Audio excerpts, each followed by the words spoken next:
Good morning, ladies and gentlemen. I'm Meadsyreplays and welcome back to some amazing replays. First up, we have Eternal Catharsis, and he is driving the new Hori Type 3. What a game this is going to be. I mean, these two games that you're about to see, two of the best games that you could possibly see in a very, very long time, especially the next game, which is an IS-7. Definitely the best IS-7 game I have ever seen. But first up, this is just as good. And a lot of you are going to say, I mean, well, he's just sat there. He's just sat there. But he's positioning. Eternal's positioning in this game is what changes the outcome of this game. So, first up, I think he's very brave. Think he's very brave with not pushing his team, and he is telling his team to go B. Now he's doing that for a reason. He's in a fantastic position to get these side shots off on these tanks, and with him telling the tanks to go B, just look at these enemies now. Look at them. They are all facing towards B, and he's now able to farm up, I mean, 1700 damage in 3 shots.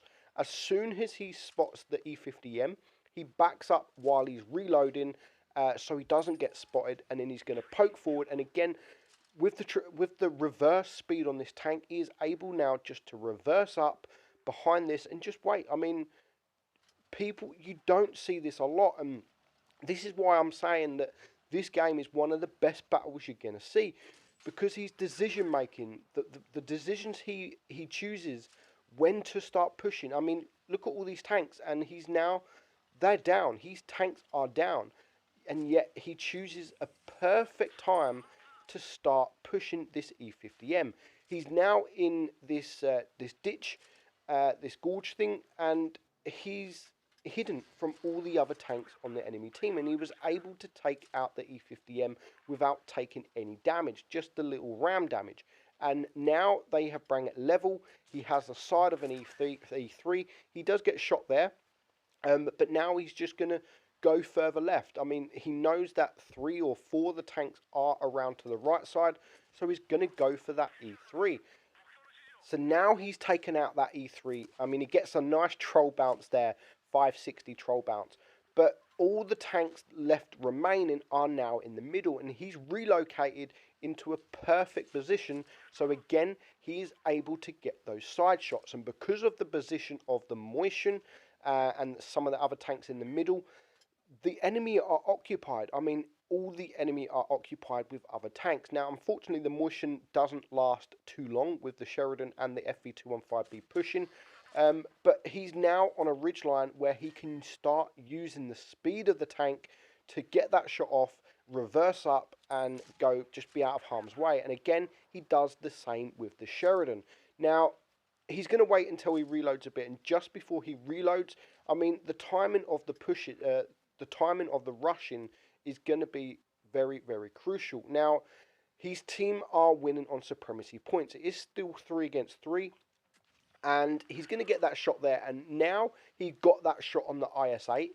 Even though the mouse is bleeding hit points, he knew that this time was the perfect time to rush. Now, he does try that snapshot on that IS-4, gets a bounce in return, and I mean, he's going to go for the ram. It is a fast tank, it's a heavy tank. You can ram pretty well in the tank, and now it is just the IS-4 left. 965 supremacy points.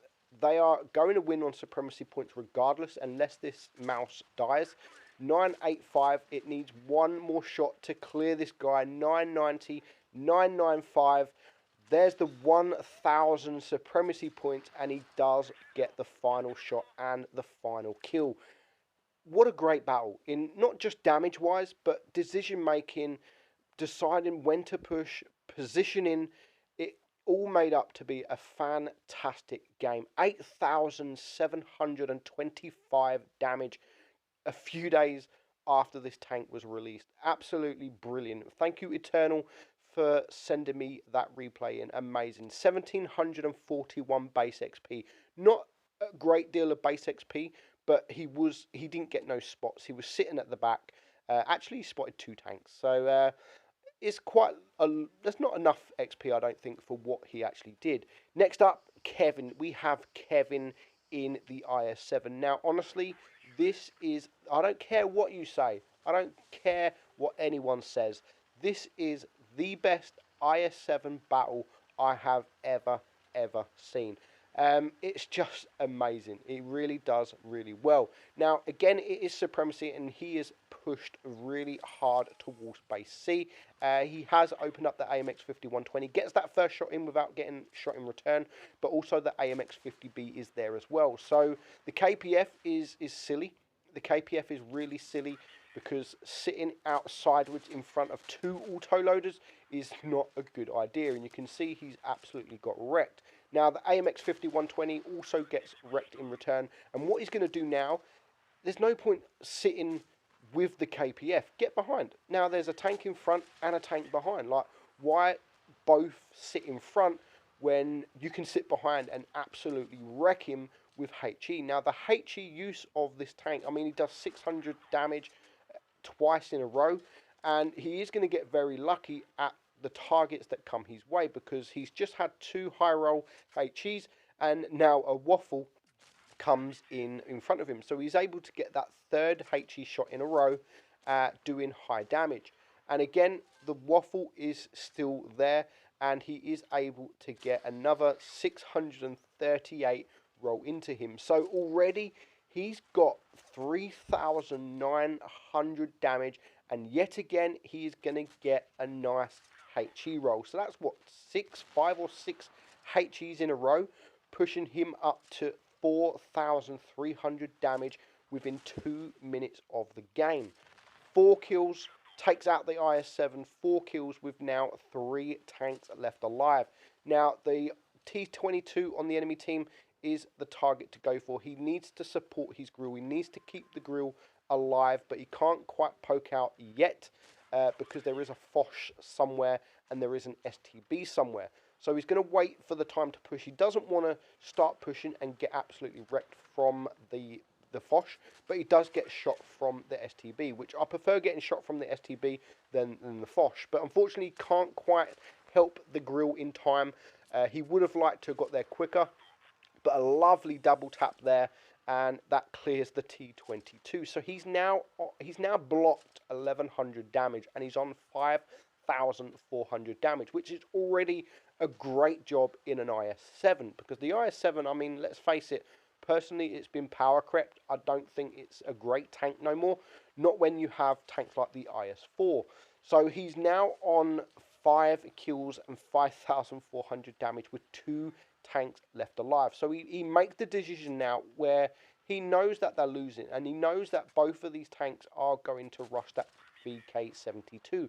So he has to cap. He has no choice but to cap, because they are losing on the supremacy points. Once he's capped, and they've got 2 caps now, the supremacy points are going to go up a little bit quicker, and he can try and help the VK. But the VK, I mean, just look at the position. He's not in a great position, and he doesn't last very long, and he doesn't do a lot of damage. So he's now on his own against a Foch 155, which we know is kind of OP, and the STB, which, as we know now with the armor, is kind of OP. So he's got a lot of work to do. He's still losing on supremacy points because the VK died, but if he can just hold off, then he will pass the supremacy points from the enemy team. Now, the STB makes the wrong, in my opinion, makes the wrong decision. He shouldn't be fighting in front of an IS-7. Personally, he should have gone to Cap C.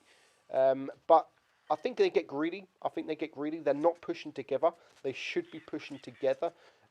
But they are now. But by this time, it is a little bit too late. And the STB and the Foch both bounces, which he is now able to get that shot off, kill the Foch for his 6th kill. He's now on 7,900 damage. He's blocked 2k, but the supremacy points are going up, and they're going up quickly. 955, a lovely snapshot there, puts the STB down to a 1 shot. He needs this kill. 6 kills. He's a one-shot. 995, 1000. Oh my god. He gets the kill in the nick of time. 7 kills. He blocks 2,300 damage. I mean, he was always going to win that with supremacy or not. But when you're on 6 kills, it makes a total difference. 7 kills, 8,700 damage. Top Gun, high caliber, Rosani, he gets a steel wall as well, and the XP is just amazing. 2,129 base XP. Absolutely amazing. And if that's not the best IS-7 game you've ever seen, then I don't know what is, because that was just truly amazing. So thank you guys for sending me them replays in. I really enjoyed both replays. I hope you guys enjoyed it as well. I'm Meadsy, and I'll catch you all soon. Bye-bye.